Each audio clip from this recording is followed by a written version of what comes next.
Yo, you can hear me? Yeah, I can hear you. Hold on. Hello? Yep. You can hear me? All right, cool. All right, cool. Yeah, I'm just getting the hang of this. It sounds clear. I'm using a mic. Yeah. All right, cool. All right. Turn on. All right, let me see. Text should be going on now. So people are going to be logging in. Copy. I was going to share my screen. That's cool. I can do that? Yeah, I'm going to make you a host. Okay, cool. Let me see. Boom. Yeah, I got a little slideshow, you know, professional. How you doing though? You good? Yeah, man. Doing good. Busy day. Busy. Only imagine, man. I don't know how you do it. How many classes you do a week? 3, right? Yeah. What? No, one class, 2 live Q&As. Yeah, I don't know how you do that shit, bro. I salute you. Let me see what's going on with the text. Did Emmy not send this shit? Hold on. Mm-hmm.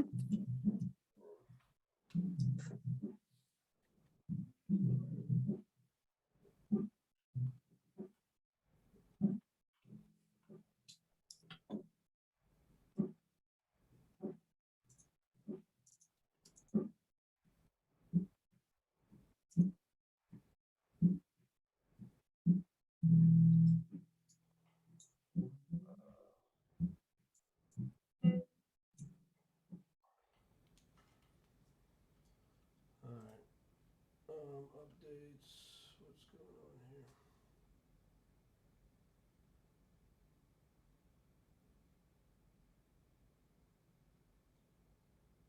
Huh. In a day. I think she screwed up and sent it for tomorrow. Wow. This is when I went. Can you fix that? In 30. No, okay, that went out already at 7:30, right? View updates. This is scheduled for when? Scheduled for April. Oh man, 29th. Yep, she got the wrong day. All right, let me send this out right now.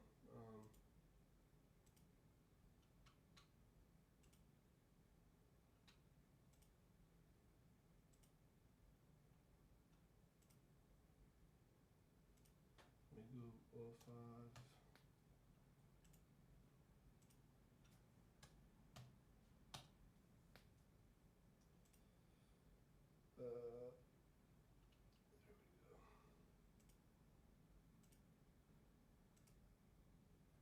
Okay, it's gonna go on 2 minutes, so we're gonna get a bunch of people. Yeah, if you don't hand it to them on the silver platter, man, they do not. A lot. It's way harder than I thought to get people into a Zoom. Not gonna lie. And the thing didn't go out. Yeah, I'm gonna do another one again. Yeah, it's going on in 2 minutes, and then I'm gonna send out another one in 15 minutes after that. Did you send the link to your people? Yeah, I did. But like I said, yeah, it's hard to get people in these things, man. I'm not gonna lie. Yeah. Oh, wait, there's someone from me right there. That's what's up, Tom? Cool. All right. So let's give it a minute. The text is gonna go out. Yeah, this is the first time that ever happened. That's great. Of course, the day somebody comes. Yeah. She actually scheduled it for. Your interface is hooked up. Word.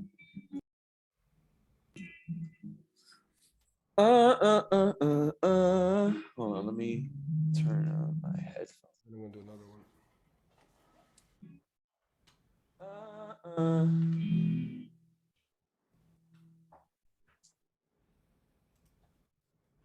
What's up? Can you hear me in here? Oh, yes, I can very clearly. Nice. I got the mic booth in here. Oh shit, you sound like literally crispy as fuck. I'm not even gonna lie. You sound like an EQ'd vocal. That's the SM7B. Hey, you can't go wrong with SM7B. It's a great dynamic mic, man. Great for live performances. I even got to see who else is gonna come in.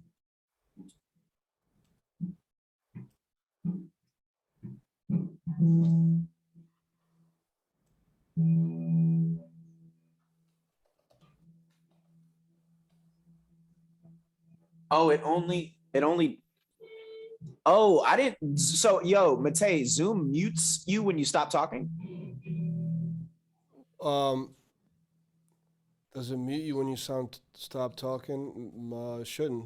Did it? I think it does. Yeah, I think it does. No, if you have a feed through an interface going into Zoom, whatever the mic is, it'll continue to go in there. Oh, okay. Yeah, because when I do when we do the live music review with Be Easy, we have a feed going in from my Rodecaster, and it goes in there. So hold on, let me say one more. 7:30, April 29th. What's up, Ty? Oh, I got the text, so I know it worked.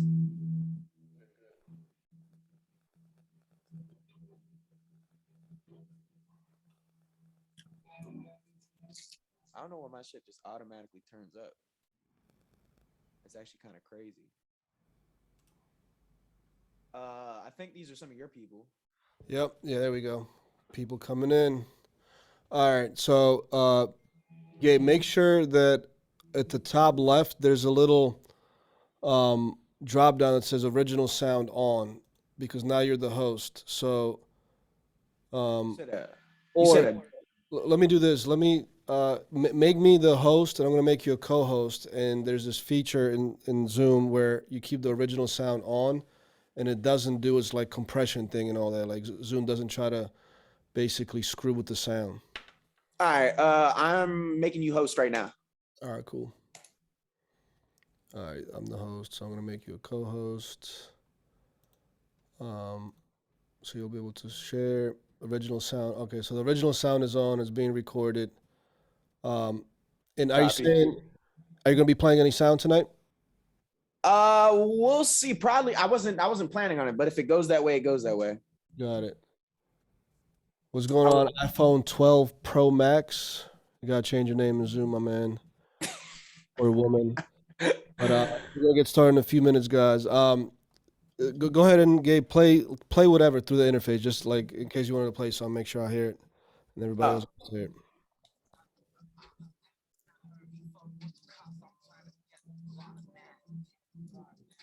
So I hear it in the background, like you're playing it like out of your phone. Oh, okay. You don't hear it in the system? No. Is there something that I have to do on my end? Yeah. So the microphone, like for example, me, like check this out. Let me know if you hear it.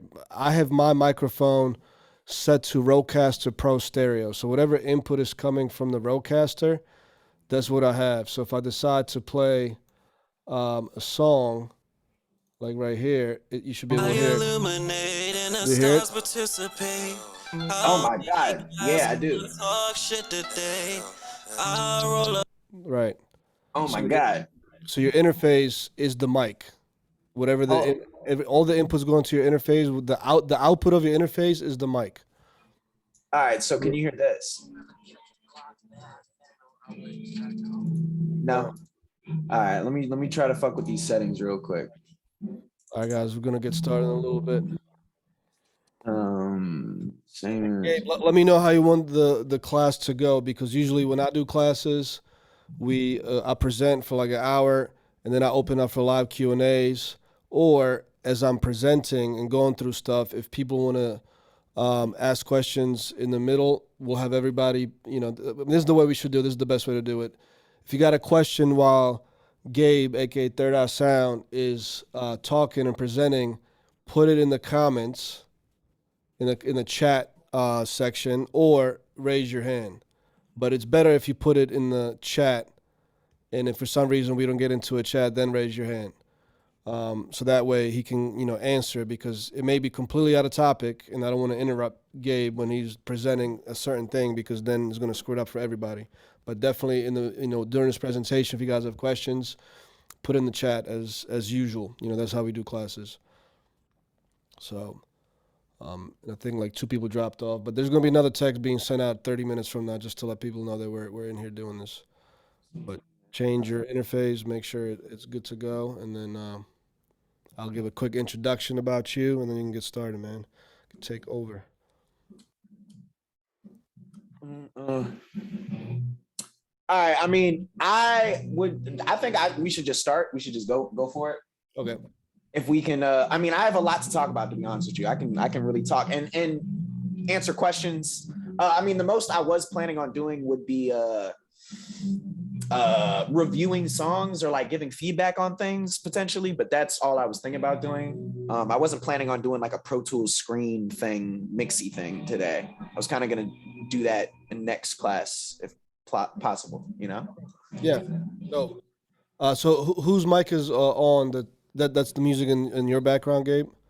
Most likely, yeah. All right, cool. All right, cool. All right, so let me give a quick introduction. So for those of you that have not seen Gabe, aka Third Eye Sound, aka Mixed by Gabriel on Instagram, if you guys haven't seen him chime into our live Q&As here and there, me and Gabe have known each other since like 2017, maybe 16, somewhere around then. Yeah. And I met him in Maryland in my studio. He was working with one of my former artists. And Gabe went to school for engineering. He then ended up working at like a pretty dope spot in DC, a well-known studio. But I remember we had a conversation, about like the business and what he was thinking about doing. And I remember him telling me he was thinking about going to like New York to really make it happen. And I was like, bro, definitely go. Like, get the fuck out of the DMV if you can. If you want to take that risk, do it. Sure enough, he did. I think at the end of 2017, he moved over there and started humble, man. This guy, like, you didn't even get paid for doing music for the first 6 to 8 months. Like, you worked at a liquor store, you interned for a studio in New York until they even let you make money with them. Is that correct? Yes, that's correct. I interned for a year and a half. Year and a half. Yes. I'd say the first year was interning, and then the half of a year was more like under someone, like a mentor, like studying him and sitting specifically in with him only, And that's after Gabe already knew what he was doing behind the boards, you know what I'm saying? Like, relatively speaking. Like, yeah, I mean, I was already recording people at that point, but still an intern. He already knew he was going to do, and producing, so this man grinded for that long, lived in, Brooklyn in the shoebox. You guys know how expensive it is to live in Brooklyn or, New York or LA. I remember we came to visit him a few times. Shit, I even slept on a blow-up mattress. When I blew up my mattress, that was the room, the mattress. And, this man got to a point where he was then after that recording in multiple studios, living off of it full time, not having to work another job. Now he's a part owner of a dope studio up in Brooklyn. If you guys have not recorded with him, definitely check that out. It's called Cook It Up Studios. And that's just one portion of it. The second portion is how he's been able to get placements and really work networking the right way, approach people the right way, approach A&Rs, record labels, managers, and all of that, to a point where he has a placement with Coi Leray, daughter of Benzino. Little Kim, and I just saw that. We didn't even talk about that. You just got a placement with Little Kim. Yeah, that was actually at the spot that I interned at. I did a record with her. There you go. Like after I interned there, I was working out the spot for a little bit, but yeah. So, and I'm going to shut up in a second. You can continue on with the introduction. But the point I'm trying to make is that Gabe is a real life example on how to turn your dream into a reality. Like, not even, first being in a music market, took the risk, moved to a city where the music market existed. And look, I know engineers here in the DMV, in Baltimore, DC area that are, making a okay living, I guess. But like, that was a necessary move, that he had to make. But within 3 years, got to a point where he's doing what he loves full time. At this point, there's no stopping Gabe. I promise you guys that as long as he's healthy, which he is. I want you to talk about that as well, how, you diet and working out, keeping your mind sharp, all that is going into it, man. Like, Gabe is a living example of how to really make it independently in this industry. So I want to introduce him one more time.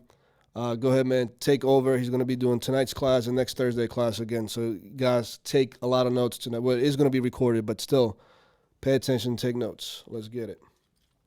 Yo, Mixed by Gabriel, Third Eye Sound here. Pleasure to do this class for you guys. I hope you guys enjoy it. I'm going to drop a lot of gems today. I actually plan on sharing my screen, so let me do that right now. Hold on, where is, okay, hold on. Here we go. Desktop, cool. Can you see my screen? Can everyone see my screen? Yes, no? Definitely. I can see your Okay. screen. Okay. All right, cool. So he already introduced me, but I'll introduce myself again. Mixed by Gabriel, Third Eye Sound, producer, engineer, studio owner. As of a year ago, almost. Billboard charting mix engineer, meaning that I've mixed records that have been Billboard charting. An industry producer, meaning just working with all different levels. I mean, from the starters to the mids to the highs. Recording, mixing, mastering studio in Brooklyn, downtown Brooklyn, NY. So that's just like a summary of myself. But today, basically, I enacted starting to educate recently because I personally have experienced the fact that there's a lot of talent out here and a lot of dope people doing creative things, but a lot of them don't know how to turn that into a job or a business. So basically teaching you guys how to be entrepreneurs as creatives. So teaching the business of being a creative, basically, because a lot of people just don't have that. So what we're going to talk about today is basically getting the most out of your studio experience, because that in turn is going to save you money, that you can in turn put into marketing with Mate and stuff like that. So let's get into it. So studio sessions, right? There's a few talking points and things that I really want to address that I feel like is vital for you guys to take notes on and practice and try out for yourself. So the first thing is picking the right beat. The second thing is who to come to the studio with. Another one is practice before arriving. A lot of these I've formulated because I've just seen what works and what doesn't for artists. And I've also seen what a lot of artists are lacking. That's why I made this list. Spending time finding the right vocal chain. And that's a key. Say it again, spending time finding the right vocal chain, because no one does this. I'm just gonna be honest, like no one's doing this really at a certain level. How much the performance matters, as in your performance when you're recording, taking care of yourself in between takes, and the misconception of autotune. So those are the things that I am going to address right now in different talking points. So the first one will be picking the right beat. And Mate, if you can hear me, let me know if like my audio cuts out or if you can't hear me or some shit. Yeah, everything's good. I'll let you know. Okay. All right, cool. Thank you. All right. So picking the right beat. This is a huge thing. All right. So since I record artists all day, right? I get to notice patterns. I record certain artists and some of them literally come in and use the same beat like notes. So they'll always pick the same note on a beat without even realizing it, and it'll end up being the same tempo too. So it's not a coincidence. Your mind actually like leads you to the key that you're generally gonna like your ear just likes that note, and it just happens by default. So one thing that you guys have to realize is everyone has a vocal range, and some people can sing other notes and some people can't sing those exact notes.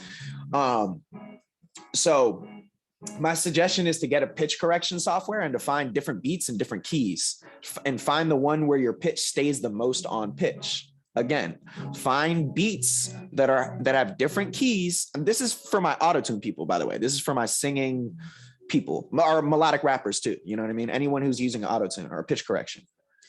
So find different beats, use mixed in key, find the key so that you know it's a different key, find a whole bunch of beats that are different keys and just try different keys out until you find one where it seems like you're in the pocket, very comfortably in the pocket meaning your autotune's not wilding out and doing weird shit. basically what happens is a lot of people's sessions don't go well because there is some notes that you guys can't hit. And because you don't try before you come, you pick that beat and you stick with that beat. And you end up coming to the studio and singing to the record and it comes out off pitch because you can't hit that note and you never tried to. In your head, you thought you could sing it, but you really can't. So the vocal cord, you guys got to remember, like the vocal cords are a muscle. So the more you practice, the better you'll be. And it's more like, you know, just like anything, you're being able to stretch, you're being able to flex your muscle more. It's a muscle. So treat it as such. If you practice more, you could potentially hit other notes and better notes or higher notes. All right. So that's a huge one. I got a question right here. Yep. This is from a marketability standpoint and just everything I experienced and heard from record executives. What is your thought on picking beats that are in a minor scale as opposed to a major scale?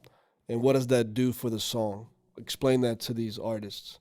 Because I know there's a lot of people like, you know, minor is pretty. It has feelings, but like sometimes, you know, you got to think about that. Like, what are your thoughts on minor versus major? I mean, I feel like minor versus major tends to, I do feel like things lean more on the minor side in general from a outside looking in standpoint. If I was to look across the whole industry and all genres, I feel like it would be more minors. But that being said, a lot of these top charting Billboard things are in major too. I much rather have a person pick off of what makes sense for the song and for their voice than thinking that like I do think that tempo has a play in what you're talking about. And we've talked about that before. You know what I mean? Club tempo versus like, you know, I mean, shit, we were dealing with stuff like that with John, you know, as far as making sure that we had faster tempo records. So I don't think the minor major thing is, I mean, I haven't heard about it, just to be honest. So what I've experienced, and you could do some research on this online. Yeah. You can find data from Spotify and Apple Music that majority of the hit songs, the tracks, are in C major, G major. They're all major songs. The first minor key that's starting to hit the charts as hits is A minor. And the reason is psychologically that major keys promote happiness, excitement, whereas minor keys promote melancholy, feeling, and sadness. They're downers, like an upper downer, sativa, indica.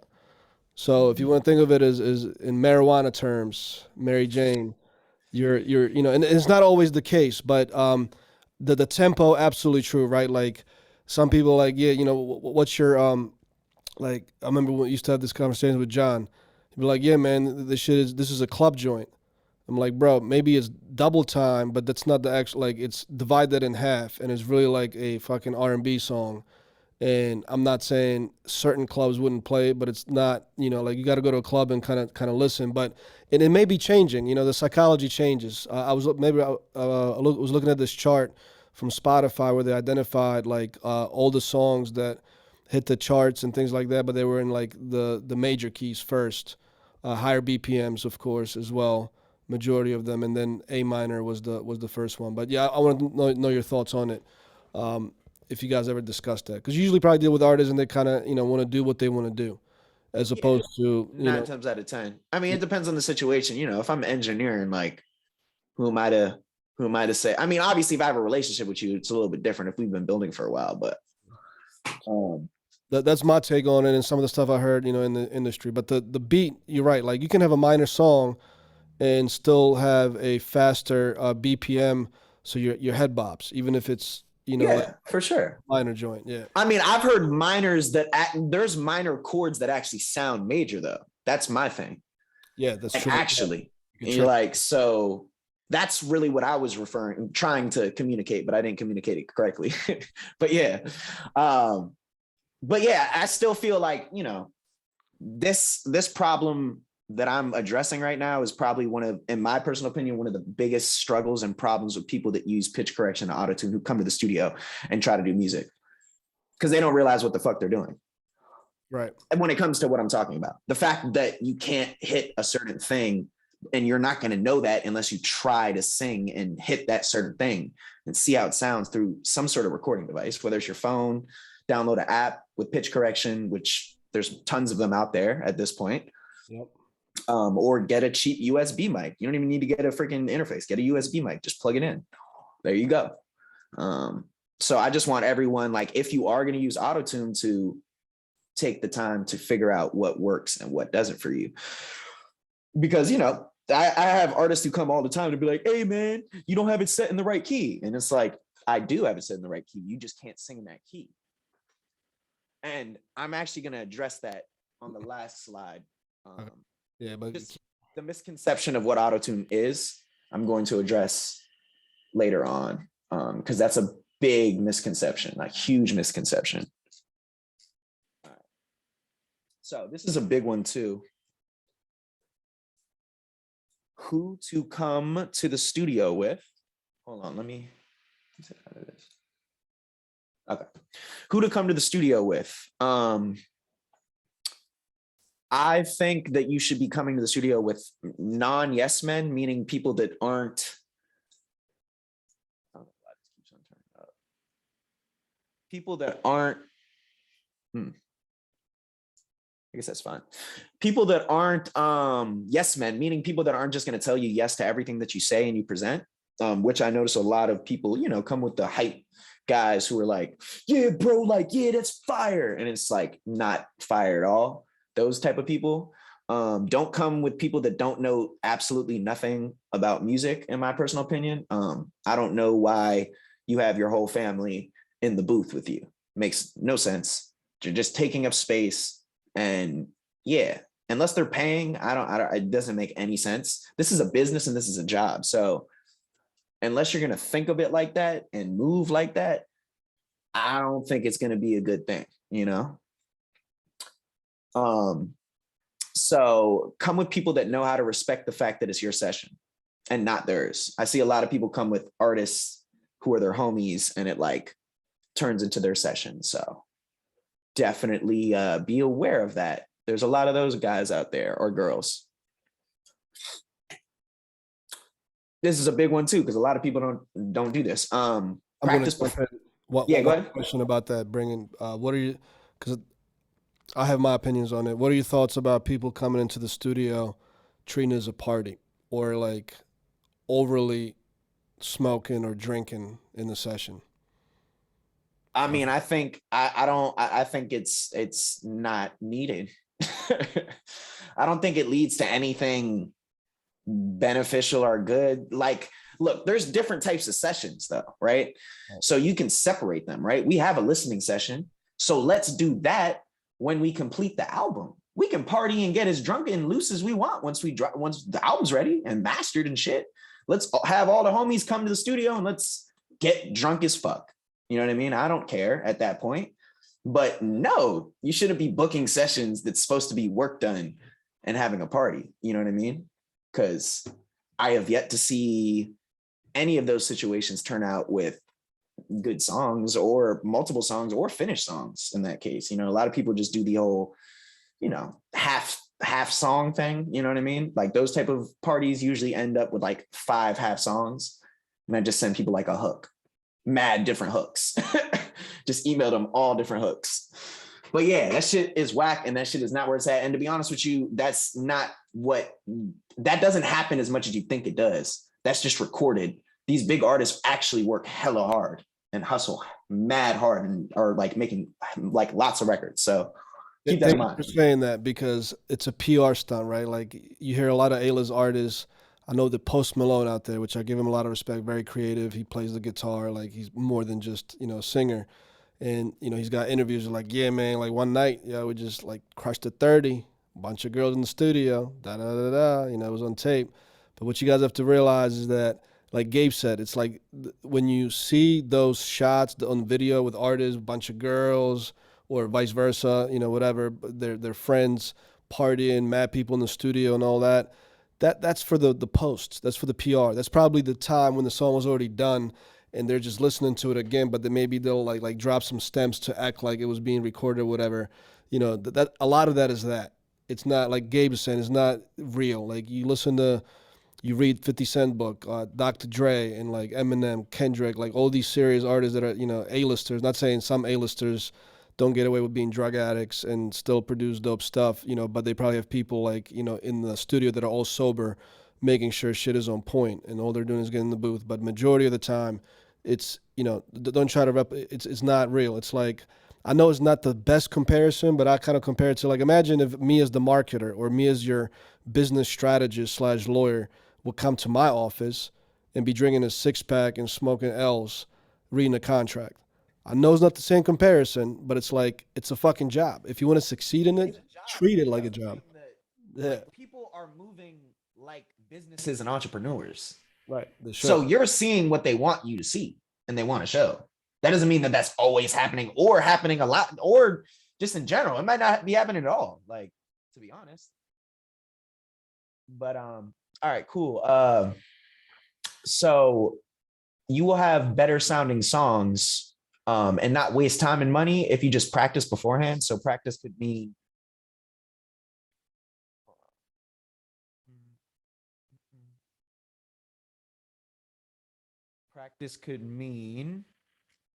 oh, let's see what's going on. Give me 2 seconds. Oh, he's got the Apogee interface. Yes, sir.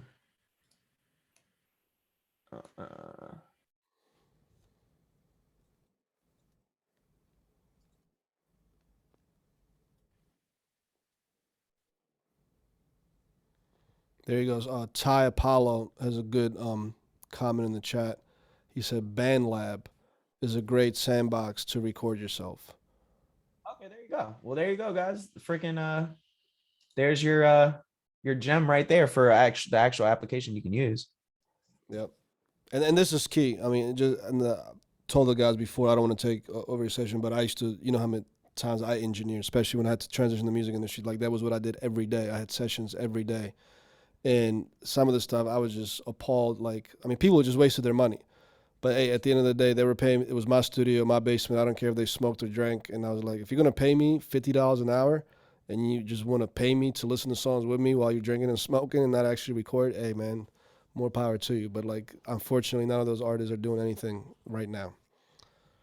There you go. Or because they didn't practice. Like, and look, if you get paid as an engineer and people want to go in there for the first time, well, we'll talk about that as well. You may hit on it, right? But let's say you come to your studio with you and you guys are going to cook up from scratch.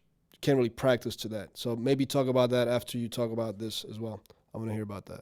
Yeah, for sure. So, I mean, going off what you were saying, you were basically saying, like, if we're cooking up from scratch, you can't really practice. I mean, in all fairness, in my personal opinion, you should be an experienced artist if you're cooking up from scratch, right? You know, in my personal opinion, like, why would a beginner be going to the studio and paying someone to make a beat, which is expensive, and recording, which is expensive? I don't know, just doesn't equate in my mind for a beginner. So I'd think that you doing these steps would lead up to you doing that. You know what I mean? You practicing, you figuring out the note that works. Then you can tell that producer, like, yo, these are the keys that I usually find beats in. This is the tempo I'm usually in. Bam. You know what I mean?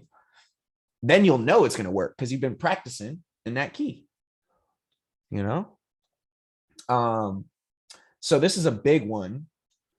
A lot of big artists have their own vocal chain, but it's not even about that for me. It's actually deeper. So I'll give you an example first because it's very key just to make it less confusing for you guys. So you might have a bright voice, right? For example, so a bright mic will just make you sound harsh and more nasally, and it'll just emphasize your tonality, like the bad parts of your tonality, basically the parts that get a little abrasive. Because when we're in the digital world, which means we're recording on the computer, the mid frequencies and high frequencies are more brittle and just hurt your ear more than analog. So if I use a bright mic with a bright person, it's going to sound really harsh, and I'm going to have to do a lot of fixing and addressing in the mixing stage. If I use a tube mic, which is more warm with more mids and less highs, or the highs are more tamed, that's going to sound really warm and lush and big and nice and round, right? So that's a perfect example of what I mean by, hey, why don't you take some time to try a couple different mics? Because I'm going to be honest with you, I've had mics on artists that sound horrible on them. You know what I mean? Just muddy and all sorts of weird shit going on. And then I put it on someone else and it sounds amazing. And that's a real thing. So I want like people to understand that. And a lot of y'all are making the mistake of going to what I call a half-ass studio or just like a DIY studio. And I don't really consider it a vocal or artist studio. And I call it half-ass because they have one mic. And I don't think you should be considered a real recording studio if you only have one selection of mic for all vocals, because all vocals are different. It's just like an instrument. I'm not going to take this mic and put it on a drum set, then this mic and put it on acoustic guitar. You know what I mean? It's two different worlds, literally. So I'd suggest going to a studio with more than one mic so you can try more than one mic. And then you can actually try preamps too. But that's a whole nother thing. You know what I mean? I'm just trying to make it more simple for you guys and just pick a mic that sounds good with you, you know? Yeah, so I do want to chime in on that. Yeah. Because again, this goes to the perception of the industry. And a lot of artists just want to do what the big artists do, and they want to record on the big brands, the Sony $10,000 mic, the Neumann UA80, you know, the 87 or the TLM 103. And it's funny because back when I used to record, now I understand why I was making that mistake, especially for female vocalists, as Gabe is saying. If your vocals are in the high range and that's where you sound good, but you want to use those like mics that you hear about, you know, and all the stories and like the iconic mics of the industry, you know, a lot of those, funny enough, were kind of risen in that high frequency. And then if your vocals are in that range, it's going to make you sound nasally and all that. Like Gabe said, he's going to have to do a lot more work as an engineer. Now, Gabe could be okay doing that because he knows what the hell he's doing. But a lot of these studios that will have like one or two mics, they just get I got that $3,000 mic. I got that, you know, whatever mic, the brand name. Little do they know that it's both of those mics, they just spend $6,000 on it. They're both pretty much the same thing in terms of where the frequencies are like heightened up at or where they're not. And essentially they got one fucking mic. They just got two expensive mics that sound the same way. And they're just literally using the names. Like I remember people used to come to my studio and I would never even use half the equipment. I use my, you know, the preamp, but I had the dangerous box, like all that equipment. People just like, wow, that's in the studio. It wasn't even used. People had even no idea. So be careful for that when coming to these studios. And Gabe is absolutely right. Like if you've never really recorded frequently, it's worth the money to come to a professional studio and literally try some shit out. Yeah, 4-hour session, just going between a bunch of different mics and preamps to understand what your vocals sound like at what different frequencies and what different mics. That's crucially important. So important. Get that $10,000 fucking Sony mic. I mean, that's how you're gonna waste your money and your time. I mean, you could have been recording on the wrong mic for the past 5 years and never knew because you never took the time. Yeah, literally. And when we market music, I see this the nasally, that word nasally. I can't tell you guys how much I've seen that as a comment, especially female singers. Yes, she sounds nasally. She sounds like, yeah, she's got good vocals. She sounds nasally. And that's actually pretty interesting. I would blame that on the engineer because they could have put a nice warm mic with little excited mids in it, and she probably would have sounded like bigger than life the right way and not nasally because she has vocals. You know what I'm saying? So that's all I wanted to say. Yeah, for sure. I just got to go on a tangent now since we're talking about it. But the U87, that whole hype, it's not the wave, y'all. I'm sorry. I'm not Team Newman. I am not Team Newman. The reason being, people just default to the U87. And to be honest, going off of what Matei was saying, if you notice and if you did your research on history and how the U87 came about, it was actually more popular on more deeper voices and more males. That's how it became like Frank Sinatra and people like that. You know what I mean? Like the original U67. You know what I mean? So that's a big thing. Like, and then on top of that, keep in mind, they recorded in huge live rooms that had a lot of fucking space. Now people are recording in fucking booths and shit and small control rooms. So No, it doesn't sound the same. U87 sound horrible in booths. We used to have a U87 in my studio. We sold that shit for Latin Audio Atlantis, which is probably one of my favorite mics ever. You should all check it out. Because you can, for that mic, you sell that in good condition, you can get 3 legendary mics, like a C414 AKG, which is a solid ass mic, frequency even. You know what I'm saying? But yeah, anyways, you're right. Like Yeah. So the Latin audio mic we got has 3 switches on the back that changes the basically the frequency response on it. So like there's one that's sort of a de-esser, there's one that's a little warm, and then there's one that's hyped and has the mids and the highs boosted like a shelf. So like you have 3 mics right there with one mic. Latin Audio, American company, gets all their parts made here in the US. Don't be going to these warm audio people who fucking source their shit from China. And that's why it's so cheap. Don't fall for the scam. Just save your money up and get some quality, man. For real. If you're going to do it. All right.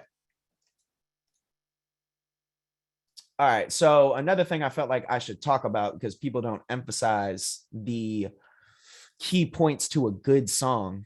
And you start with good lyrics that captivate the listener. But to be honest with you, if you don't have an amazing performance, which is more important than anything, you have to really like pull your emotions out and get in the vibe and the space. If you got to turn off the lights, tell the engineer to turn off the lights. If you got to light a candle, light a candle. If you got to remember something in your past, remember something in your past. But we need to feel that shit regardless. If it's an angry song, be angry. If it's a sad song, be sad. If it's a happy song, be happy, etc. I want to feel that shit. If I don't feel that shit, you know, that's why our jobs is so important. We got to capture everything. So you better get in that zone. Singing in the right key, which I talked about earlier, and a unique fire beat. I hear way too many of the same beats. So pick something different. Stop going and searching for Roddy Ricch type beat, because guess what? You're going to sound like Roddy Ricch because it's a Roddy Ricch type beat. Just because you pick the beat and it's just the beat and you're a different person doesn't mean you're not going to sound like Roddy Ricch, because you are, because that's his style. So find your own style, please. It will help you out.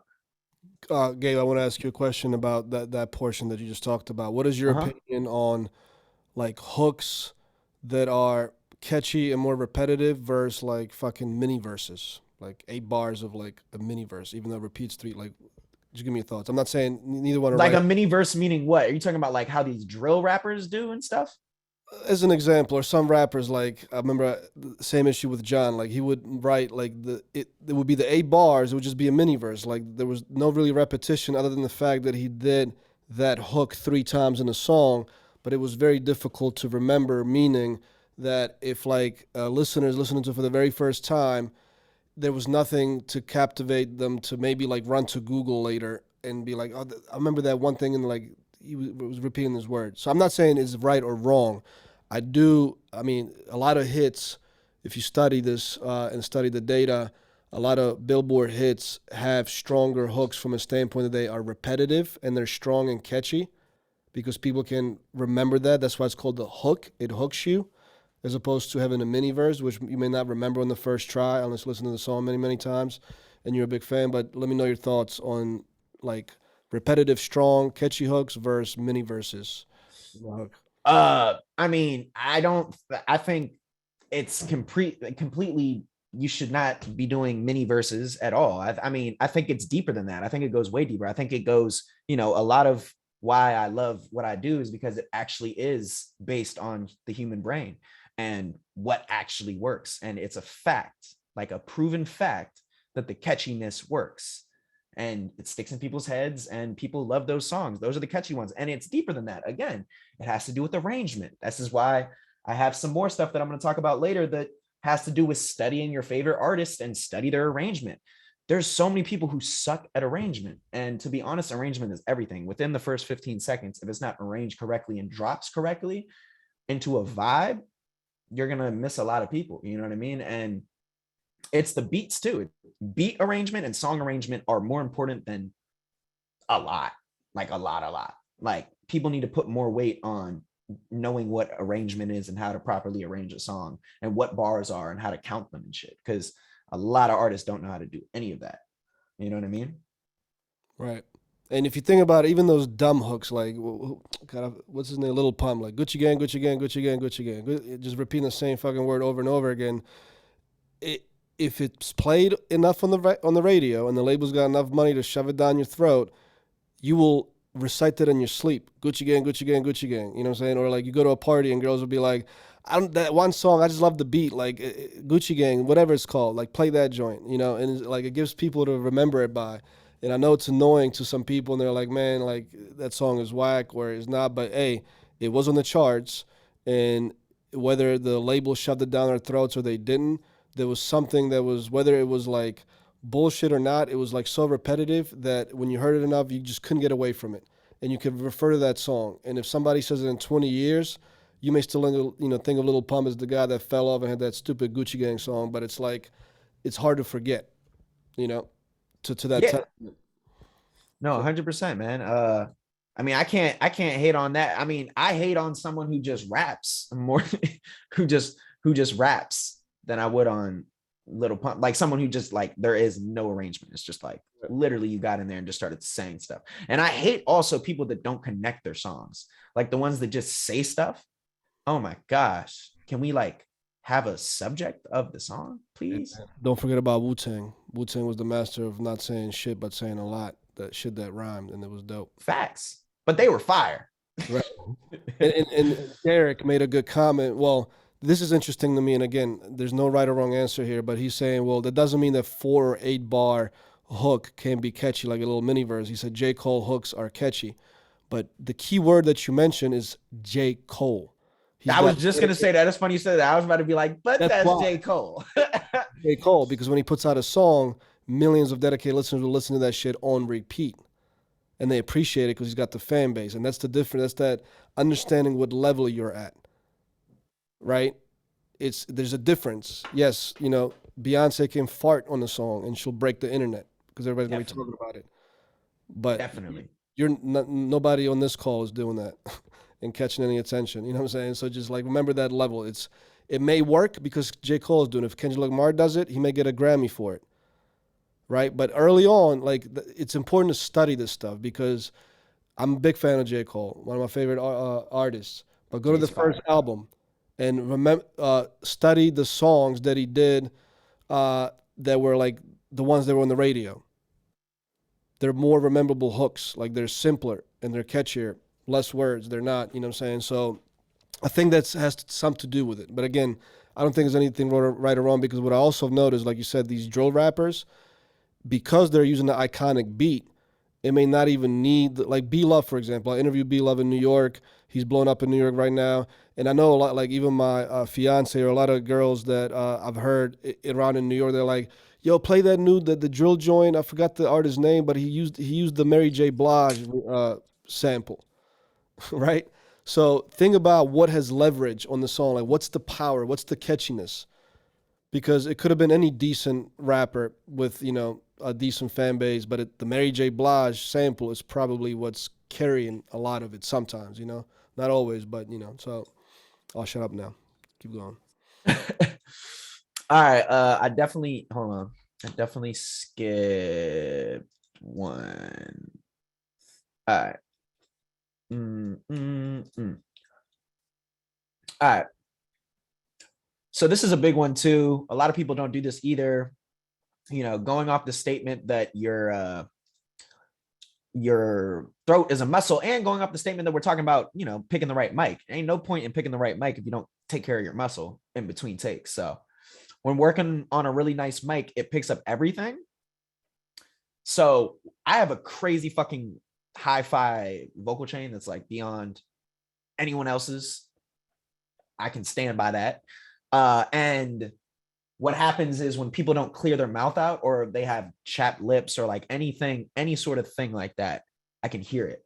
And I can hear like the spit and all that shit. So I tell people to gargle with water, like shake it around in their mouth to clean it out and swallow it before they record. And then you can also coat your throat with honey. It will help with the raspiness and harshness and throat fatigue. And remember to also give your ears a break as well. Just like the engineer does, you need to be taking ears break as well, because you're telling him to do things off of what you hear, right? So why wouldn't you need your ears to be rested as well? So make sure you're taking care of those ears, man, and listening at the right volume, just like an engineer. And that's why I come to the studio prepared, because the preparation makes you be more efficient, save more money, but get more accomplished, because you do need takes. I know you guys are paying money for these sessions, anywhere from $30 to $100 an hour. It costs money, but like, be there to get shit done the proper way, and the proper way is taking breaks. Just like a high performance athlete, he's not going to be stupid enough to keep going and going and injure his muscle, because he's not coming back next day doing that. He's going to be on the stretcher. You know what I'm saying? So I know that's more of a severe example, but it's important. no, 100%. I think it's important just realizing all these steps and things that I'm teaching you is basically getting you closer to having a better ROI, which is just a return on your investment. And your investment is the song is a product, and you need to think of it as such. So the tips and tools that I'm talking about, if you implement them, could potentially get you closer to a hit record, or a record that at least gets you more ROI quicker. So it's a business. I need y'all to think as such, you know? So this is a biggie, and I definitely want to talk about this one. So misconception of autotune. No, autotune does not make you a singer. Doesn't. Get that out your mind. I don't know who created the concept, but yes, T-Pain can actually sing. He can. He can. It's a fact. It is it's a pitch correction device. So like if you almost hit the note, it will correct it. But if you really can't sing the note, it will actually sound worse. So that's why when people come to the studio, a lot of times they get mad at the engineer, like, oh, why does it sound all wild? It's because you can't sing to the beat key. So it sounds crazy. So turn auto-tune off, or pick a beat that you can sing in the key of. The other aspect of tune is basically it is a sound. Auto-tune is a sound. Sometimes I just slap it on for the sound. It's like the T-Pain vocal effect, as it's known, but it's which is achieved by turning the retune speed down to 0. But to achieve this, you have to be in key with the beat. So there is no situation where auto-tune is going to make you sound like you can sing if you're not able to sing in that key. So please find a beat that you can sing in if you're going to use auto-tune, for gosh sakes. All right. Gabe, we got a question in the chat from Derek. Do you need to use different mic settings depending on if a person is singing or rapping?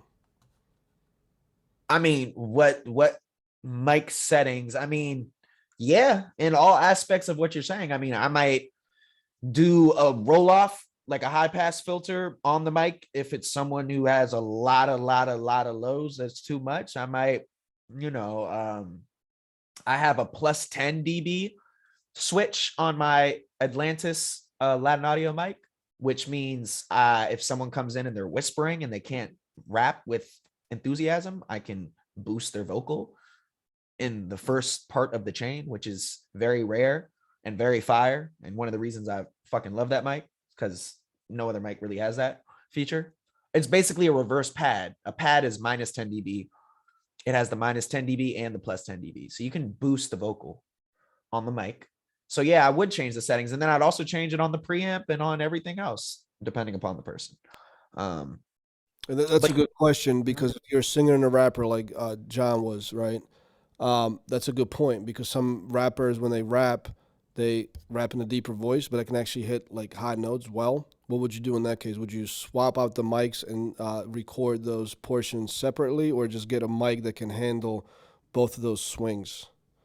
I'd get a mic that handles, I mean, I pretty much have like set mics that are they're to the level, and the preamp and the setup and the situation I have is to the level that it should, if I find a mic that works with that person, it should be able to handle it. Like, for example, if I was going off your example, if I was doing John, I'd use, if he was rapping and singing, I'd just go with the Manley reference mic.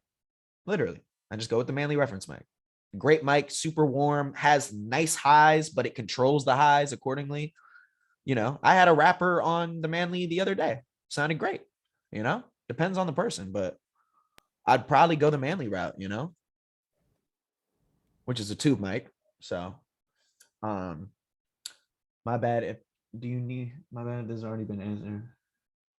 I went to music school and I am self-taught and I am mentor taught. So I'm all three. I just added mentor taught in there, but I suggest everyone gets someone that they look up to or can call and ask questions in whatever line of work. I mean, that you're interested in, you know? I think that's probably, I learned more mentoring under a professional Grammy winning mix engineer than I did at school.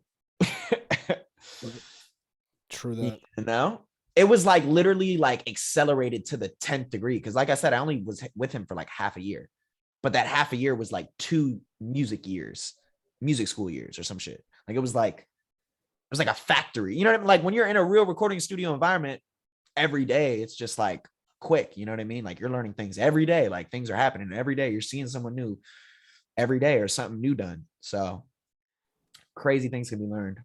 That's why everybody that's in this accelerator, you guys are in good position because use this as the mentorship.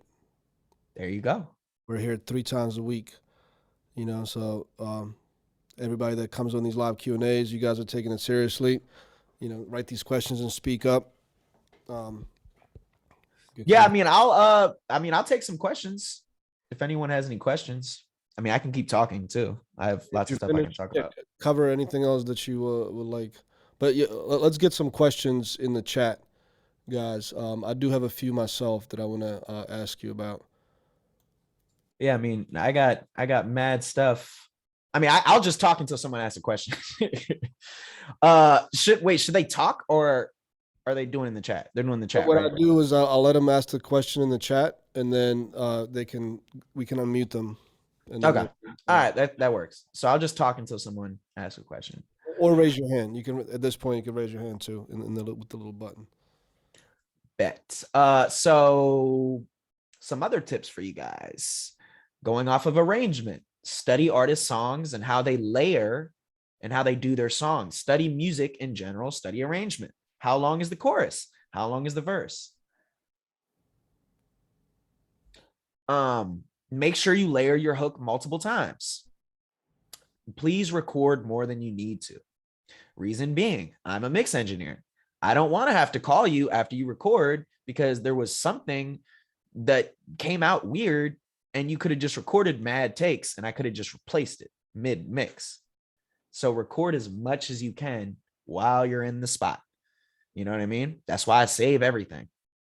So keep that in mind. Also, there's so many people that come and do this. Please stop doing the single vocal songs with no layers. Like it just sounds completely dull. Like really does. Please layer your hook like 4 times. I want to pan one hook this way, another one this way, another one that way, etc. Make it sound big. Give you that Beyonce hook. You know what I mean? There's a reason why people layer hooks. The reason being it separates it from the verse. You're not going to layer the verse. You're going to do in and outs, which means you're just going to double the endings of every other bar or every bar. So that literally gives you a structure. It makes, hold on, we got a question. Who's this? You don't have a trained ear for like what sounds good. How do you nasally stuff like y'all mentioned earlier, trying to self-teach myself production, just learning as I go watching TV. I mean, in all fairness, it's your ears, you know? Your ears should tell you what's harsh and what's not. I mean, literally record at the studio, turn it up, put on some headphones and blast it. If your ears are hurting from a certain harshness, I mean, you'll know what nasally and harshness is when you hear it. Trust and believe, you'll know because you'll cringe. You know what I mean? You'll be like, when it gets turned up loud. So if you're making that face when they crank it up, 9 times out of 10, you need a different mic. Right. You know, sibilance will hurt your ears. Bad. Yeah. All that. That was bad right now. Yeah. And Derek, one thing, because he's talking about, he's trying to get into production and like watch YouTube. YouTube could be a gift and a curse. It could be a great resource, but there's also a lot of people trying to get their brands out there and just not giving the right information. So be careful. There are good, like one source that I'll put in the chat was lynda.com. I was self-taught. I don't go to school for music engineering. I went to school for mechanical engineering. So I think concepts like reverb, delay, compression. Like I knew what they meant in real life. I knew what it meant to compress something, or I knew what delay in sound or water waves, or I knew what a sine wave was because we did experiments in the lab. You know what I'm saying? So it came to me quicker, but lynda.com was a great resource. It was like $35 a month. But I would say YouTube is a good supplement tool. Once you are, not seasoned is a good word, but like once you know what you're doing a little bit, then use YouTube for the quick access to remember something or just look something up once you know what you're doing. But don't learn from YouTube. That's my opinion. I don't know. Um, no, I was gonna take it a step further. I was gonna I was gonna say I'm actually about to start doing production classes, so you should fuck with me. But Oh yeah, sure. Trusted source. Back in the day, I had no trusted source, and I yeah, no, I'm gonna be doing full-blown FL Studio cookups and production tutorials like live on Zoom. That's the concept. That's the hope. So I'll give you the info to give them when I launch that. You follow? Okay, cool. What were you saying? No, I was gonna say to what you said, right? Because Derek is asking, like, how do you know what sounds good? So here's the thing: if you're the artist and you're training your ear, you're trying to get into production and trying to get better as an artist, then it's not going to be worth your money to pay an engineer less hourly, $30 an hour, that's also starting and doesn't know what they're doing. You'll be way more. You'll get a better ROI if you pay $60 to $75 an hour at a real studio. Work with a professional, especially if you're an artist. If you feel like you're just starting in it, you could do the other way around. But once you are become, seasoned as an artist, you probably want to continue to work with seasoned producers anyways. But like, let's say you travel and you find yourself somewhere in the middle of nowhere, but you got, some like homemade studio with one mic, whatever. I guess the seasoned artist could kind of guide the engineer. But to me, that's backwards. The engineer's job, the producer's job is to guide the artist at many times. Or they're both very seasoned, they collaborate. So Derek, you know what I'm saying, if you're going to go to studios with engineers, either book Gabe if you're in New York, or I think it's even worse when a beginner artist books a beginner Way engineer. worse. Yeah. I mean, I'll take it a step further. I'd say don't book an engineer. I'd say book a producer, because the thing is, I mean, this is why I go on tangents all the time, but the word engineer is tied to things that I'm not favorable of.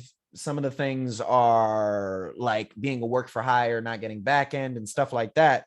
But the reason I said producer is because typically speaking, a producer is someone who has more musicality, someone who knows music better to a certain degree, because they're making decisions on how to make hit records 9 times out of 10. I'm talking about like an actual producer. I'm not talking about someone who just says they make beats. I'm talking about like someone like me who's like making records with people, helping them arrange it, telling them to do it this way, telling them, like, those type of people. That's who you need to find.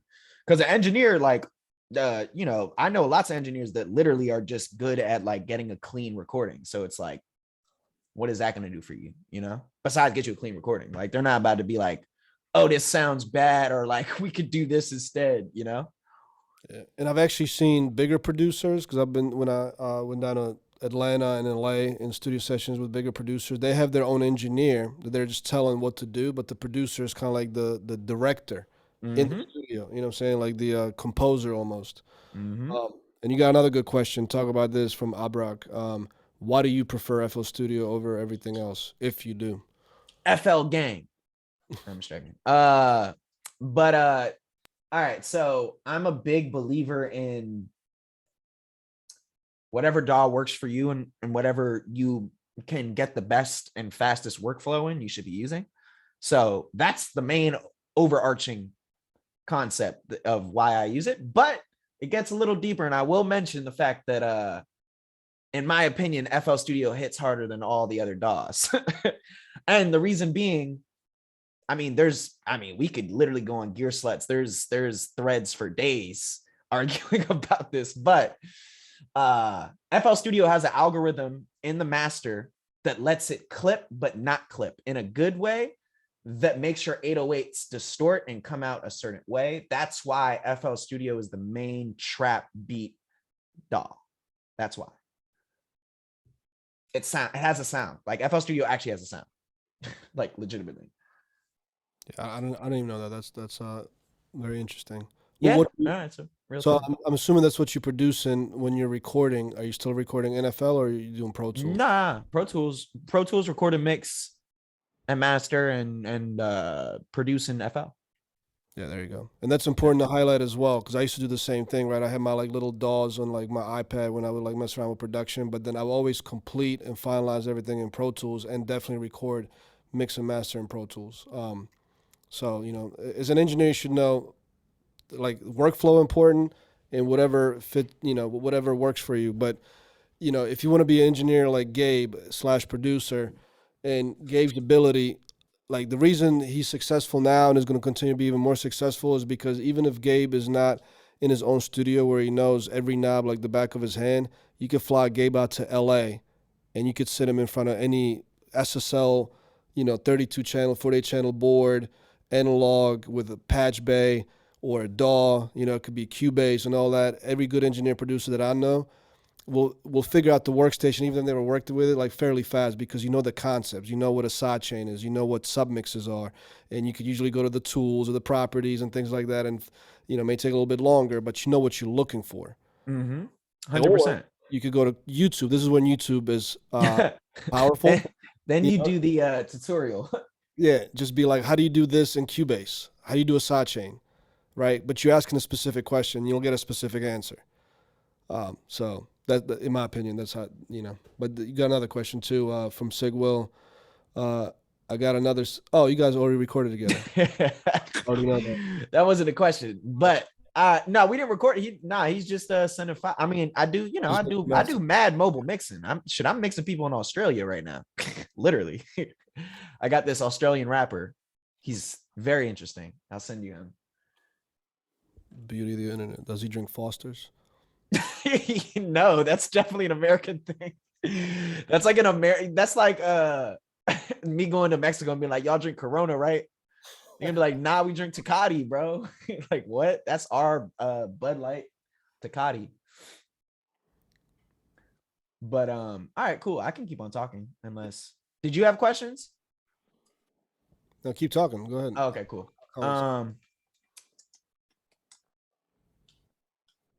Okay. So, you know, I do have a mic here. Let me see if I can unblur my background. There we go. I don't know if you can see it, but can you see? Yep. Okay, you can kind of see. Okay, this is the mic. This is a mic. Okay, this is a pop filter, right? So generally speaking, you want to be about 5. Well, I'd do like a hands like this amount. So like, I'd say 5 inches. 5 inches. Yeah, 5 inches is good and safe. This does depend on the mic too and the performance, to be honest. I'd adjust it accordingly. But however that person sets it up, just trust them. If, you know, obviously I'm going to assume you book with someone who's knows what they're doing. Trust the distance they set and keep it there. Don't be moving it around after they set it up, please. If you're going to read lyrics off a phone, don't do this.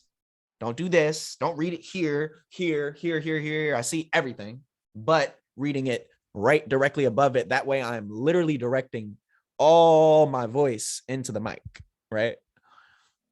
So that's a big thing. Also, if you're like one of those hype people that moves around a lot, try to wait. You can get hype when after you record, because all that moving around is literally just making you not be directly on point. And this is, you know, this is directional. So like, it's going to pick up a certain frequency range here differently than it does here and here. You know, proximity effects are real things. So you might have a little bit more bass here, but when you go off here, that gets lost, right? So if you just keep here and focus on that, you'll get a clean ass recording. I don't know.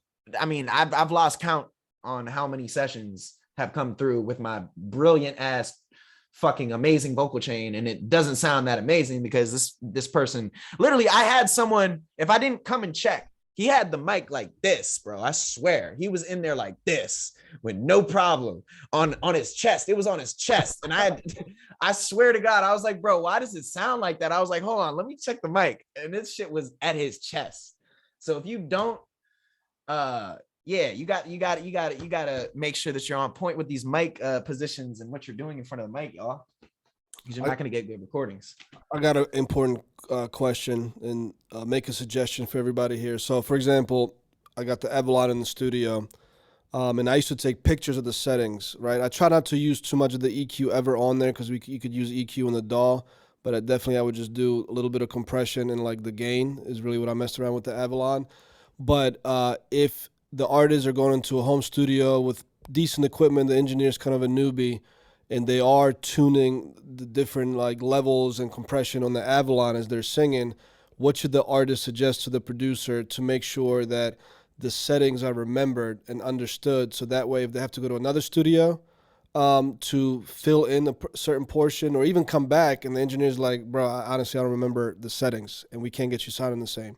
Like, talk about that a little bit. Like, what should super simple. I mean, super simple. I do it all the time. Engineers, if you're a professional producer or engineer and you really work with serious artists that take you serious and they take music serious, one thing is organization.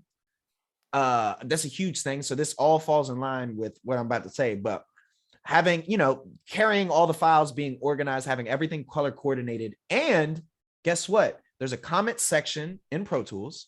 And what I do is I write on the record track exactly my vocal chain every time I record. So Manley to Chandler LTD preamp to Tube Tech, or Chandler with a freaking high pass at 80 with whatever. Dope. So it's saved automatically in my session. So and I can go on the other side of the world and open up that same session. I'm gonna be like, oh shit, I did record on the Chandler. You know? So artist, if you're working with a producer, so the engineer that's coming up, talented, but not as organized yet, sort of in the beginning stages, tell them to write in the notes and make sure there's literally a comment section in Pro Tools. Yep. So what I'll also do is like, and I notice a lot of very serious mix engineers do this, but I'll write things that I did on, like I use analog gear, so I'll write things that I did on my sub mixing comments, on my sub mastering comments. Like if I did something specific with my SSL Fusion on my my mix bus, I'm gonna write that shit. Yep. Yeah. So it's a great resource if you use Pro Tools, but I'm sure a lot of other, if they don't, they should have that feature, because that's probably one of the best features, to be honest. Like be like and you can write in the comments too, like this was a great take at this, you know what I mean? Like use the comments, like you can really use the comments and really get some good notes in there to give you And I'm glad you mentioned that, because I've personally mixed and mastered a lot of sessions. Shit, I even did the Rocky Fresh from MMG. They sent us the sessions, no notes, zero, nothing. Yeah. And I couldn't get a hold of the fucking engineer. Like, good luck with trying to get a hold of an engineer like that from like Rick Ross's studio or whatever. So yeah, it's important, work with a person that does that.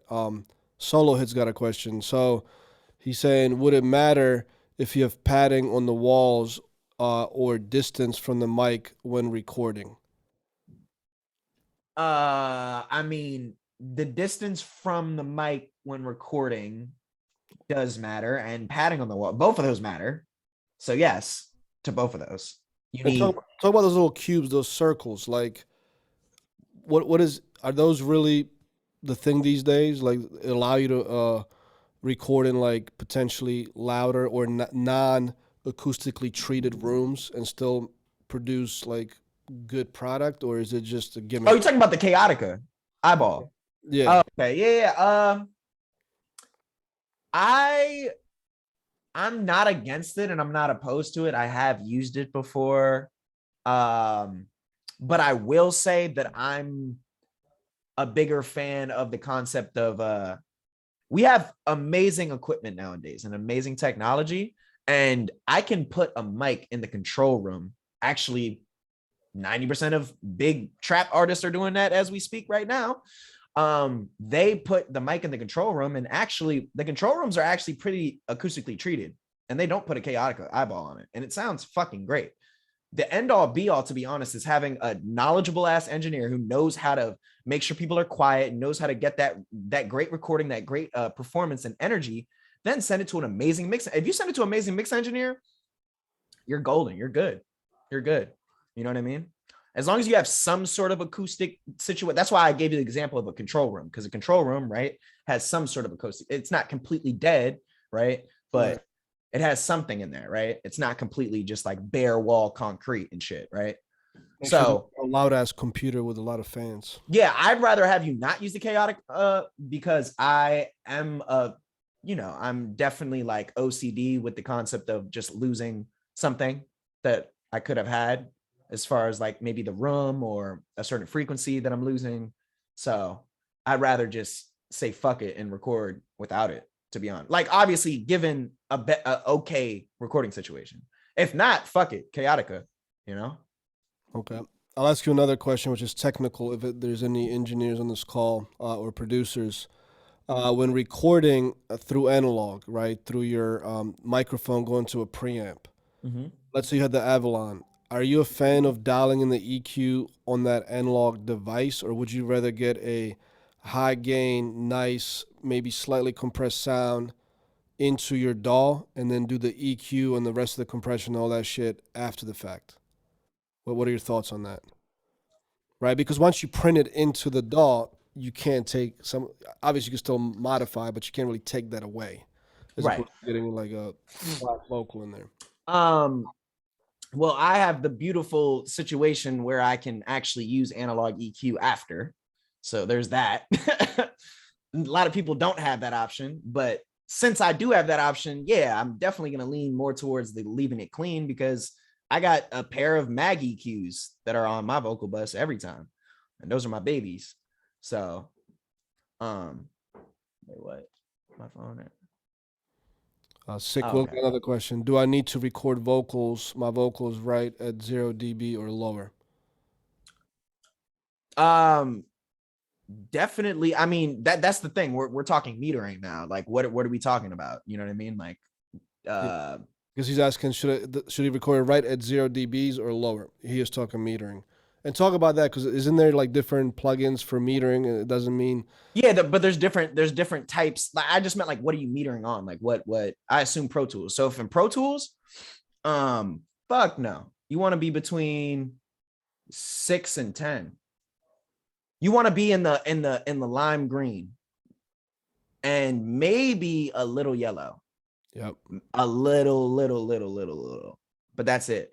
I'm a person who believes in shooting a little bit hotter because it gets rid of the noise floor, because I know that I'm going to use analog and it's going to have a little bit of grit and analog color to it anyways. So like I'm trying to definitely have the cleanest recording. So I am a little hotter. I used to be a little bit lower, like probably like 8 to like 12 or something, or like 8 to 14, between that instead of 6 to 10, like I said. But now I'm 6 to 10. So I'd shoot hotter if I were y'all. Just make sure you're not clipping or not hitting the yellow real often, and you'll be all right. Okay. Derek is just saying his phone is 5%. So all good. Spin Derek. real, Derek. Spin real. Catch it tomorrow on the back end. All right. Oh yeah, and then another big thing is go to the loudest part in the song and let the engineer get your levels there. You know, because 9 times out of 10, I'm gonna have to recalibrate that shit. If you're just giving me like your verse, like your dull verse, and then the second verse is like hype as shit, and I don't hear it. That's a now I just gotta now we gotta record the whole song over basically because at least that second verse. Yeah. No, that used to be my pet peeve in the studio. And it also goes back to the first thing I was talking about, like drinking and smoking. Because I would always tell them, like, give me your loudest part. Like, and they come in there, they're still like, I guess, de-energized, not enough energy. Then they get a few shots of whatever they're drinking, some gin. 2 blunts later, they're like loud spitting at the, saying whatever. And like somehow the filter moved like 3 inches in. But it's then you have to go back in, and I used to, and then they appreciate it afterward. They're like, bro, stop. I walk into the booth, move the shit again, the filter, put it back to where it was supposed to be, and just let them know, like, now you're way louder, So that's why if you prepare, you get organized, and look, it's okay. Like it's nothing wrong with smoking a little, getting the vibe if that does it. I don't think anybody that I met in my life doing anything, whether it's sports, skiing, engineering, rapping, reading contracts. I don't think anybody's good at anything once you have more than 3 drinks. Like, I would say don't ever drink in the studio. And I don't think it's good for your vocal. Yeah, I'd take it a step farther. I'd say, man, if I'd be rich if I got money for every time someone smoked in the session and it just didn't go well. Oh my gosh, man. Yo, y'all need to just just wait till you record to hit the blunt. Like, why you gotta hit it before, bro? Your shit raspy as hell now. Why do I have this $5,000 mic recording your fucking cottonmouth ass vocals?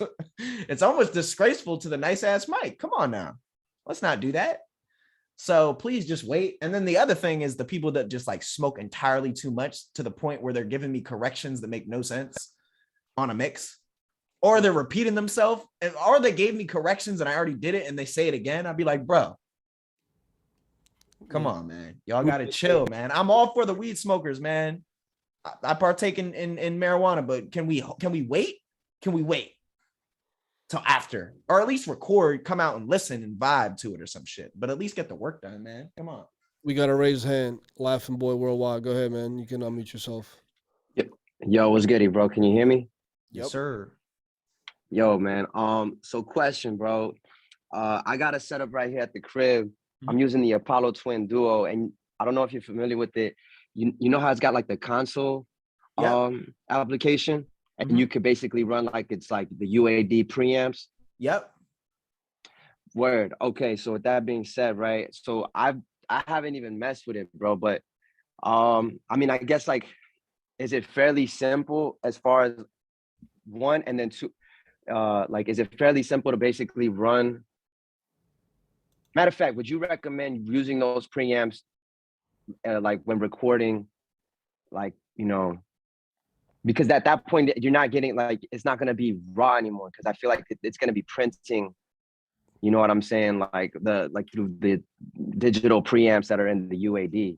Yeah. You know what I mean? Yeah. I mean, I personally, I'm not against using it, but I would be on the cleaner side. I don't really know it's fully imparting, because like you said, it's fully printed. So I'm just against that whole, I mean, yeah, it's a cool concept they have, like, oh, we have digital emulations of plugins. Right. But I do what you're saying, just be clean. And as far as simple, yeah, it's pretty straightforward. The only thing that's confusing is the fact that console and whatever DAW you're using are technically like separate. Okay, they're technically like 2 separate things in a sense. Right. So you have to like, meaning like you have to go to the console window to like turn up the preamp and shit and do stuff in that, and then you have to come back in Pro Tools and do stuff. That's all I meant. Like, they're 2 separate things. Right. So yeah. I mean, with that being said, yo, with like, yo, you would want to keep everything at 0, right? Keep like the meter on console at 0, keep the Pro Tools meter at 0, and then. I mean, I generally speaking, yeah, I'd have everything at Unity in the session for sure. Unity gain for sure. And then I think there is a way to just monitor with those preamps. I'm assuming that I could probably throw those same preamps in the Pro Tools session as well if I ended up liking to emulate that kind of sound or whatever. There you go. See? Word. Yeah. You got it. Look, you engineering already. I've been doing it for a minute. So I've been engineering. I mean, I just engineered to the point that I can record a good enough sound, and I send it off, bro. I'm not really into mixing and shit. I went to school for mixing, but it's just not. I think I could do it, but I'm just not a fan of it.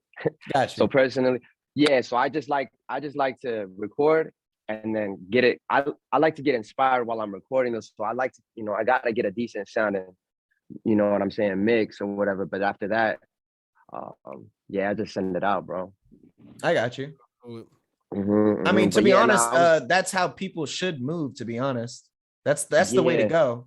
The way you're working and your workflow is a great way to save money, and you're just moving like what I'm talking about, being a business. You know what I mean? Like, you have your own setup at home. You can record whenever you're inspired. You don't have to call or wait on no one. You know what I mean? You have a machine that you can just back to back whenever you want. Right. Yeah, I mean, any tips, bro? I mean, I'm trying to think of a question to ask though, but I'm not even sure. As far as like when using the Apollo Twin and Pro Tools together, you know what I'm saying? And I mean, the same kind basically of, coming up with vocal changes. It's just like a lot of trial and error at this point. I mean, yeah, definitely what I said. Spend some time trying different preamps, trying different settings. You know, the general concept is, you know, between -6 and -10 as far as level in Pro Tools. When you're metering with the Pro Tools Classic meter, right click your meters and make sure it says Pro Tools Classic metering. Most Got you. I'm Pro writing that down. Tools default to that, so it'll probably be that anyways, but just make sure, because you might be metering at a, you know, a different type of meter. Do you put a Right. you put a gate as the first thing in Pro Tools in your vocal chain, just depending on the environment, I guess?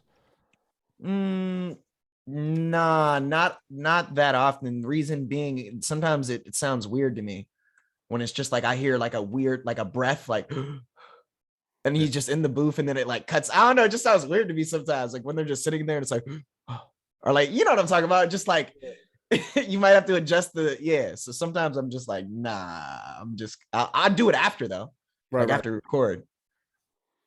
But I know what you mean though. Yeah, you know, and that was a good question in the beginning. Like nowadays, the technology is there and the computer processing is there, which is cool that you can record clean vocal into Pro Tools, and through the UAD plugins, you can literally put like the UA610 preamp on it afterwards. No, it's fire. No, they're killing the game. I mean, to be honest, UAD is the top My favorite plugin company out, to be honest. So there's that. Yeah, they're killing the game. And they just made it so that anyone can buy it without a satellite. I don't know if you knew that, but no, I haven't, man. I need to set up my studio. If you see in the background, my shit's still, since I moved to my new office, it's still not been set up. Nemi is slacking. He needs to come through. hey man, whenever you want to dump that thing off on me, you let me know. you always got a place to cook it up, man. We got slots open in the desk. Hey, I mean, just let me know when you get a next room. UAD is the shit. I mean, literally move my whole studio up to New York if you get an extra room. You already know what I got. All right, say less. I'm gonna hold you to that.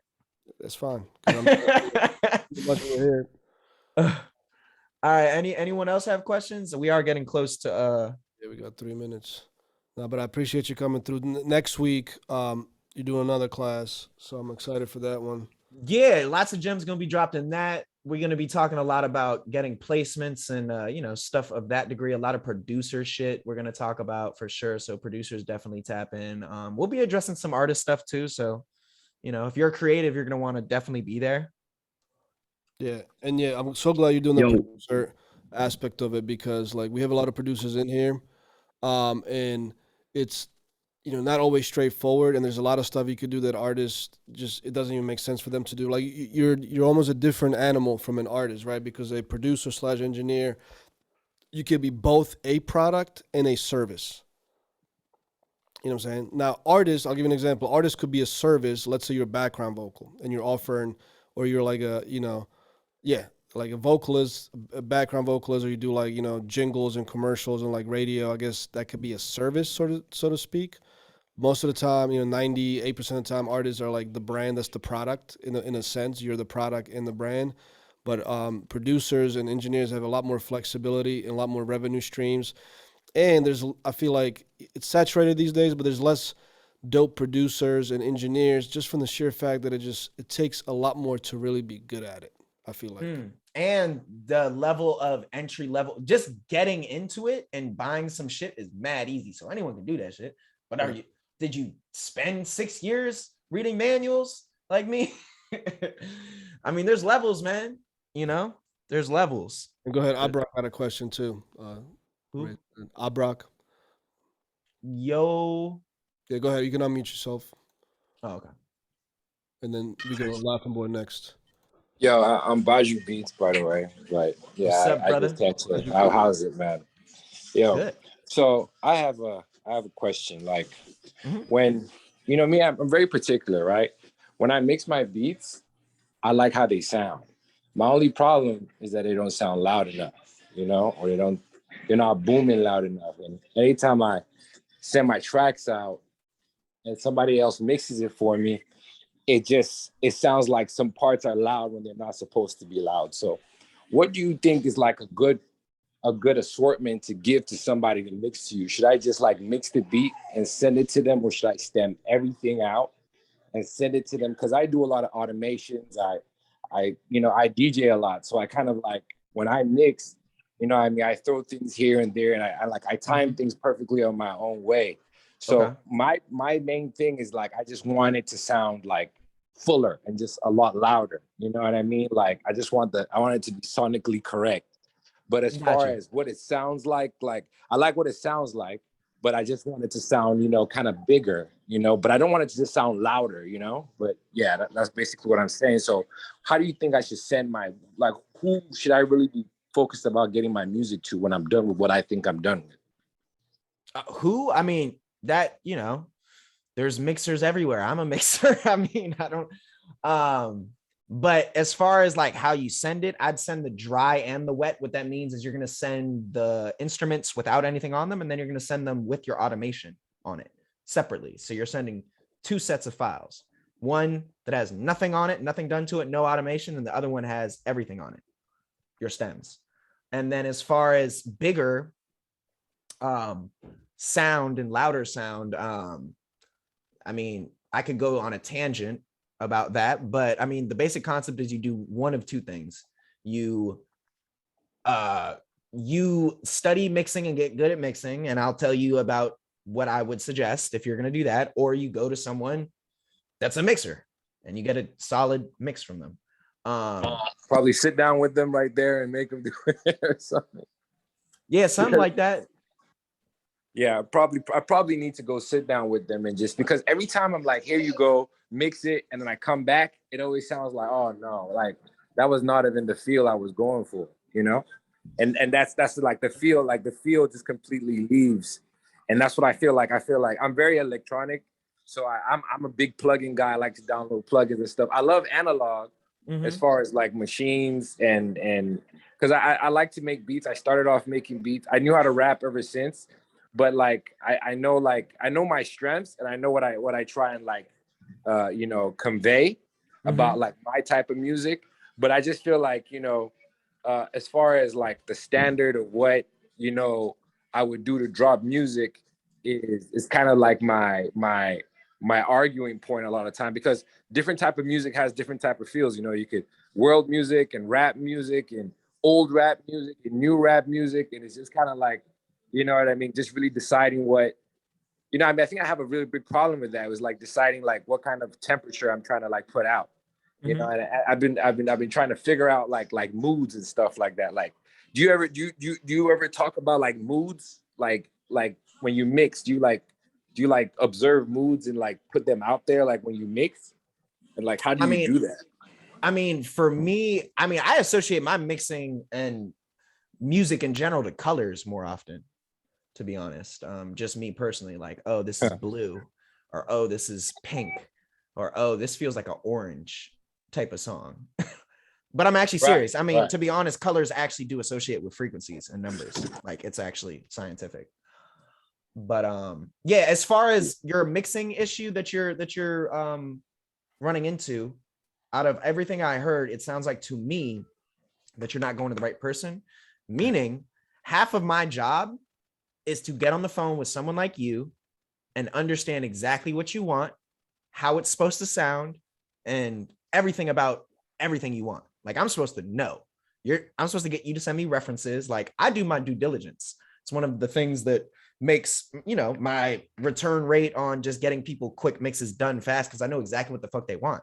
I tell them to send me the exact session, and then I get dry stems, then I get wet stems, then I tell them to send me a reference, then I tell them to send me a demo of how it sounded when they were working on it, and I talk to them on the phone. If they did that, they would have gotten it to where you wanted it. So my suggestion is definitely. I really feel that's very necessary, actually. Yeah. So I think you should get a more professional engineer that will take that time to understand what you need. And I was gonna say the same thing, man. That like you just need to find that person. Like Third Eye Sound, man, right here. Like he'll spend the time on the Zoom. These days, yeah, man. I get on calls all the time with artists. facial expressions, so you guys get to know each other, because it's an integral part, especially when a producer is getting their stuff mixed. You know what I'm saying? Because you're still talking about the production aspect, which then will be shipped off to the artist to give them a certain vibe. Because I do agree, vibe is important, and different genres are different. In rap and hip hop, you got them strong like kick drums, right? Like the bass carries the song a lot. Whereas in rock music, sometimes even though the thump of the kick drum is strong, but it's kind of buried behind the guitars and the grunge. You know what I'm saying? In EDM, a lot of times the vocals are a little bit not as prominent. Like they mesh with the instruments because the vocal is like another instrument. You know what I'm saying? And the drums have a different feel. So, yeah, man, you guys maybe get connected, and that's hugely important. Like having a good engineer, communication. Look, communication is key. That's a good saying for fucking anything in life. Right? Yeah. I mean, it's just you'll find out for yourself when you start mixing records, but it is a headache if you don't understand your art, the artist. You know, you need to be up in their head, and you need to, you know, understand exactly what they need. But yeah, let's answer some. We got Laughing Boys next, and then Sick Will, and then after that we're gonna end it till next Thursday. But yeah, go ahead. Yo, y'all can hear me? Yep. Yes, sir. Yeah, so another question, bro. Have y'all ever engineered a session from 2 different locations, a recording session that is? I've always wanted to look into that, being that I got the setup at home now. And like, let's just say I wanted to hire you, right? You know what I mean? So we could collaborate on ideas, the recording process. Yo, let's stack these vocals. Yo, hit these ad-libs here, blase, blase. Are you able to engineer a session, a recording session from 2 locations? You mean like me control the recording from New York while you're kind of wherever like you are? you know what I mean? Something like that. Maybe like a screen share, something. Yeah, you know what I mean? Yeah, it's actually very cool. possible. Avid Pro Tools has like a collaboration thing now that you can, if you have Pro Tools, word. you can collaborate now. Yeah, you can share the session and like work on it together on different. Because I haven't like, yo, there's like not one engineer that's ever kind of mentioned that. You know what I mean? Like, I don't think nobody's really aware of it. I don't. Have you had personal? Have you had? I mean, I've used it. I've used it. Yeah, I've used it before. And, and I've also done the team viewer. It went fine. I mean, there was a little bit of latency at first, but we figured it out. Yeah, you gotta have a good connection for that. I've heard that's the new feature. Well, new. It's like 3-4 years ago. New feature of the Pro Tools Online. It's like their own environment, like their own Avid Zoom made for. And how does it work? Like you guys are looking at the same session. If I move a fader, you move a fader, and it's like moving in the same thing. Yeah, it's literally that. Word. Yeah, it's fire. Okay, you should check it out. Word, that's crazy. All right. Yeah. Cool. And then we got Sick Will. Yo, can you hear me? Yes, sir. Yes, sir. Man, I'm just, yo, Gabe, I just want to, I'll let everybody know now. I want to give Gabe his flowers right now, because everything he's saying is real shit. He gonna talk to you. He gonna mix your record. And he gonna tell you if shit ain't pan right, you're gonna have to unpan it so he can mix it right. I'm just, you know what I'm saying? Like, I'm just telling you, like, that. Yeah. Listen, his turnaround time is awesome. You know, as he going through the sessions, he's gonna talk to you. And I'm in Charlotte. He in New York somewhere. So yeah, he gonna and it's gonna come, and the record is gonna come back nice. You know what I'm saying? I got a single coming out called Authentic with PyCon, myself, it's and fire. Mr. Sergon from No Limit. So be on the lookout for that. But like I said, if you need a mixer engineer, you're a producer, bro, just bounce your shit, send it to him. I'm telling you, it's as advertised. Yeah, that's it, y'all. Hey man, I just want to holler at y'all, man. That too, when you make that mix, Gabe, because I heard Sick Will. I've heard his music. Hey, I appreciate you, Mateo. You the one linked me up with Third Eye, so I appreciate that, dog. I appreciate you, fam. I remember we were on the same live Q&A, and Gabe popped in. Yeah. Oh, and for you, Teo, listen, bro, I got like 9 singles, man. I'm ready to push. So I need to get with you. So you know what I'm saying? Yeah, I got everything lined up. I need to holler at you real like in the next couple of days, bro. Hey, so by the way, loving the energy. You're in New York.